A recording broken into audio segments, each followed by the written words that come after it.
গত ভিডিওতে তোমাদের সাথে এই নকশি পিঠাটা বানানো শেয়ার করেছিলাম।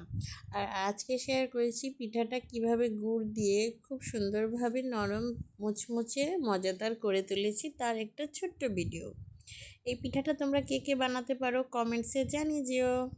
এই দেখো, গুড়টাকে জাল করে খুব সুন্দরভাবে আঠালো করে নিয়েছি। অর্থাৎ যারা এই পিঠাটা বানাও তারা ঠিকই বুঝতে পারবে অথবা জানবে কিভাবে এই আঠালো ভাবটা তৈরি হয়। আর এখন এই পিঠাটাকে ডাবল করে তেলের মধ্যে ভেজে নিয়ে আবার এই রসি গুড়ের মধ্যে ছেড়ে দিব, যাতে পিঠাটাতে মিষ্টি ভাব চলে আসে।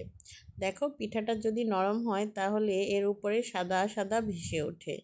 আর দেখো, গুড়ের মধ্যে দিতেই কতটা সুন্দরভাবে গুড়গুলোকে সোক করে নিচ্ছে।